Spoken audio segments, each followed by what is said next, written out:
ಎಲ್ಲರಿಗೂ ನಮಸ್ಕಾರ. ನನ್ನ ಹೆಸರು ಅಮೋಘಾಯ ನಾಡಿಗೇರ್. ನಾನು ಶ್ರೀ ರಾಮಕೃಷ್ಣ ವಿದ್ಯಾನಿಕೇತನ ಶಾಲೆಯಲ್ಲಿ 10ನೇ ತರಗತಿಯ ಅಭ್ಯಾಸವನ್ನು ಓದಿ ಮುಗಿಸಿದ್ದೇನೆ. ನನಗೆ ಕೊನೆಯ ಪರೀಕ್ಷೆಯಲ್ಲಿ 625ಕ್ಕೆ 620 ಅಂಕಗಳು ಗಳಿಸಿದ್ದೇನೆ. ಇದಕ್ಕೆ ಮೊದಲನೇದಾಗಿ ಏನು ಸಾಥ್ ಕೊಟ್ಟಿದೆ ಅಂದರೆ, ಫಸ್ಟ್ ಆಫ್ ಆಲ್ ಪೇರೆಂಟ್ಸ್ ಮತ್ತು ಟೀಚರ್ಸಿನ ಸಪೋರ್ಟ್. ನಮ್ಮ ಮನೆಯ ವಾತಾವರಣ ಹೆಂಗಿತ್ತು ಅಂದರೆ ಓದಿಗಾಗಿ ಬಹಳ ಸೂಕ್ತವಾಗಿತ್ತು, ಶಾಂತವಾಗಿದ್ದು ಎಲ್ಲ ಕಡೆ ಯಾವುದೇ ಸಪೋರ್ಟ್ ಬೇಕಿದ್ರೂ ನನಗೆ ನೀಡ್ತಾ ಇದ್ರು. ಸ್ಕೂಲಲ್ಲೂ ಅಷ್ಟೇ, ಯಾವುದೇ ಸಬ್ಜೆಕ್ಟಿನ ಟೀಚರ್ಸ್ ಆಗಲಿ, ಯಾವುದೇ ಎಕ್ಸ್ಟ್ರಾ ಕರಿಕ್ಯುಲರ್ ಆ್ಯಕ್ಟಿವಿಟೀಸ್ ಆಗಲಿ, ಎಲ್ಲದಕ್ಕೂ ಅಟ್ಮೋಸ್ಟ್ ಸಪೋರ್ಟ್ ಇತ್ತು. ಪ್ರತಿಯೊಂದು ಸಬ್ಜೆಕ್ಟಲ್ಲೂ ನಮಗೆ ಏನೇನು ಮೆಟೀರಿಯಲ್ ಬೇಕಿತ್ತು ಹಾಗೂ ಏನೇ ಡೌಟ್ಸ್ ಇದ್ದರೂ ಅದನ್ನು ಎಕ್ಸಲೆಂಟ್ಲಿ ಕ್ಲಾರಿಫೈ ಮಾಡಿಕೊಡ್ತಾ ಇದ್ರು.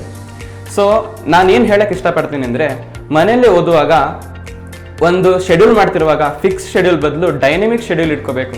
ನಾನು ಅದೇ ರೀತಿ ಓದಿದ್ದು ಮನೆಯಲ್ಲಿ. ಪ್ರತಿ ಸಬ್ಜೆಕ್ಟಿಗೂ ಇಷ್ಟೇ ಅಮೌಂಟಲ್ಲಿ ಓದಿ ಮುಗಿಸ್ಲೇಬೇಕು ಅನ್ನೋಕ್ಕಿಂತ, ಫಾರ್ ಎಕ್ಸಾಂಪಲ್ ಮುಗ್ಸೋಕ್ಕಾಗಲಿಲ್ಲ, so we should extend it for a few minutes. So ನಾವು ಫಿಕ್ಸ್ ಶೆಡ್ಯೂಲ್ ಇಟ್ಕೊಂಡು ನಮ್ಗೆ ಮುಗ್ಸೋಕ್ಕಾಗಲಿಲ್ಲ ಅಂತ ಬಿಟ್ಟರೆ ಅದು ಆ ಟ್ರ್ಯಾಕಿಂಗ್ ಏನಿರುತ್ತೆ ಅಲ್ಲಿಗೆ ಮುಗಿದ್ಬಿಡುತ್ತೆ. So we should try that we have to complete the stipulated work at that time. So dynamic schedule ಇಟ್ಕೊಂಡಾಗ ಏನಾಗುತ್ತೆ ಅಂದರೆ, ನಾವು ಏನು ವರ್ಕ್ ಮಾಡಿರ್ತೀವಲ್ಲ ಅದು ನಮಗೆ ರೀಕಾಲ್ ಮಾಡ್ಕೊಳ್ಳೋಕೆ ಈಸಿ ಆಗುತ್ತೆ, ಹಾಗೂ ನಾವು ಏನೇನು ವರ್ಕ್ ಮಾಡಿರ್ತೀವಿ ಅದರ ಎಫೆಕ್ಟ್ ನಮಗೆ ಕಾಣಿಸ್ಕೊಳ್ಳುತ್ತೆ. ಒನ್ ಮೋರ್ ಥಿಂಗ್ ಈಸ್, ನಾವು ಕ್ಲಾಸಲ್ಲಿ ಯಾವಾಗ ಪಾಠ ಮಾಡೋದು ಕೇಳ್ತಾ ಇರ್ತೀವಲ್ಲ ಆ ಟೈಮಲ್ಲಿ ಒಂದು ಸಖತ್ ಕ್ರೂಷಿಯಲ್ ಥಿಂಗನ್ನು ಮಾಡಬೇಕು.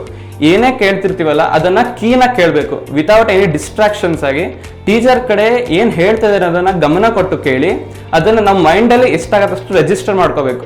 ಅದಾದಮೇಲೆ ನಮಗೆ ಬ್ರೇಕ್ ಸಿಕ್ಕೋ ಟೈಮಲ್ಲಿ ಅದನ್ನು ಆದಷ್ಟು ರಿಕಾಲ್ ಮಾಡೋಕ್ಕೆ ಟ್ರೈ ಮಾಡಬೇಕು. ನಾವು ರಿಕಾಲ್ ಮಾಡೋ ಟೈಮಲ್ಲಿ ನಮಗೆ ಯಾವ್ದಾದ್ರು ಡೌಟ್ಸ್ ಅರೈಸ್ ಆದರೆ ಅದನ್ನು ತಕ್ಷಣ ಅಲ್ಲೇ ಕ್ಲಿಯರ್ ಮಾಡ್ಕೊಂಡಾಗ ನಮಗೆ ಅಟ್ಮೋಸ್ಟ್ ಹೆಲ್ಪ್ ಸಿಗುತ್ತೆ. We can get as much as information that we want by clearing doubts and by revising what we have learned in school. ನಾನು ಇನ್ನೊಂದೇನು ಹೇಳಕ್ಕೆ ಇಷ್ಟಪಡ್ತೀನಿ ಅಂದರೆ, ಎಷ್ಟಾಗತ್ತಷ್ಟು ಮೆಟೀರಿಯಲನ್ನು ರಿವೈಸ್ ಮಾಡ್ತೇರಿ. ಒಂದು 2-3 ಸರಿ ರಿವೈಸ್ ಮಾಡಿ ಬಿಟ್ಟರೆ ಸಾಕಾಗಲ್ಲ. ಆಸ್ ಮಚ್ ನಮಗೆ ಮೈಂಡಲ್ಲಿ ಕೂರೋ ತನಕ, ಕರೆಕ್ಟ್ಲಿ ಅಂಡರ್ಸ್ಟ್ಯಾಂಡಿಂಗ್ ಡೆವಲಪ್ ಆಗೋ ತನಕ ನಾವು ಅದನ್ನು ರಿವೈಸ್ ಮಾಡ್ತಾ ಇರಬೇಕು. ಯಾಕಂದರೆ our mind is not perfect. We have to revise again and again to keep the information that we have learned for a long time, or at least for a time that is required or stipulated.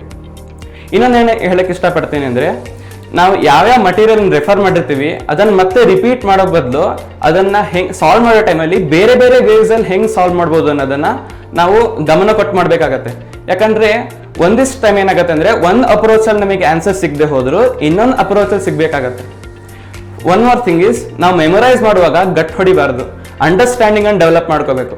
ಆ ರೀತಿ develop ಮಾಡಿದಾಗ ನಾವು ಅದನ್ನು analyse ಮಾಡಿ, compare ಮಾಡಿ, ಅದಾದ್ಮೇಲೆ apply ಮಾಡೋಕ್ಕೆ ನಮಗೆ ಈಸಿ ಆಗುತ್ತೆ. ನಾವು ಕ್ಲಾಸಲ್ಲಿ ಏನೇ ಮಾಡ್ತಿದ್ರು ಅದನ್ನು ಕರೆಕ್ಟಾಗಿ ಕೇಳ್ಕೊಂಡಾಗ ಮನೇಲಿ ಇನ್ನೊಂದ್ಸರಿ ರಿವೈಸ್ ಮಾಡುವಾಗ ನಮಗೆ ಏನೇನು ಹೊಸ ಹೊಸ ಟೈಪ್ಸ್ ಆಫ್ ಇನ್ಫಾರ್ಮೇಷನ್ ಗೇನ್ ಮಾಡೋಕ್ಕಾಗತ್ತಲ್ಲ, ಅದ್ರ ಜೊತೆ ಎಕ್ಸ್ಟ್ರಾ ಇನ್ಫಾರ್ಮೇಷನನ್ನು ನಾವು ಕಲೆಕ್ಟ್ ಮಾಡೋಕ್ಕೆ ಟ್ರೈ ಮಾಡಬೇಕು. One more thing is extra curricular activities. ನಾವು ಸ್ಟಡಿ ಮಾಡುವಾಗ, ಫಾರ್ ಎಕ್ಸಾಂಪಲ್ ಯಾರೇ ಸ್ಟೂಡೆಂಟ್ ಆಗಿದ್ರು ಪ್ರತಿಯೊಬ್ಬರಿಗೂ 100% ಒಂದೇ ದಿವಸ ಕೊಡೋಕ್ಕೆ ಕಷ್ಟ ಆಗುತ್ತೆ, because every one needs some time off. So ಆ ಟೈಮಲ್ಲಿ ಏನಾಗುತ್ತೆ ಅಂದರೆ, ಎಕ್ಸ್ಟ್ರಾ ಕರಿಕ್ಯುಲರ್ ಆ್ಯಕ್ಟಿವಿಟೀಸಲ್ಲಿ ನಾವು ನಮ್ಮನ್ನು ಇನ್ವಾಲ್ವ್ ಮಾಡ್ಕೋಬೇಕಾಗತ್ತೆ. ಫಾರ್ ಎಕ್ಸಾಂಪಲ್ ನಾನು ಇನ್ವಾಲ್ವ್ ಮಾಡ್ಕೊಂಡಿದ್ದು ಚೆಸ್ಸಲ್ಲಿ, because I like playing chess. One more thing is, ನಾನು ರೂಬಿಕ್ಸ್ ಕ್ಯೂಬ್ ಸಾಲ್ವ್ ಮಾಡ್ತಿದ್ದೆ.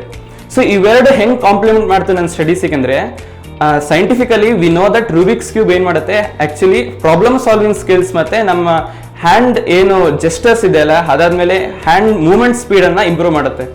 ಚೆಸ್ಸಿಂದ ಏನಾಗುತ್ತೆ ಅಂದರೆ, ನಮ್ದು ಇನ್ನೊಂದು ಕಾರ್ಟೆಕ್ಸ್ ಇರುತ್ತೆ ನಮ್ಮ ಬ್ರೈನಲ್ಲಿ, ಅದು ಆಕ್ಟಿವೇಶನ್ ಆಗುತ್ತೆ. So what I would like to say is, extra curricular activities ಇಟ್ಕೋಬೇಕು. We have to try that they supplement our reading. ಧನ್ಯವಾದಗಳು.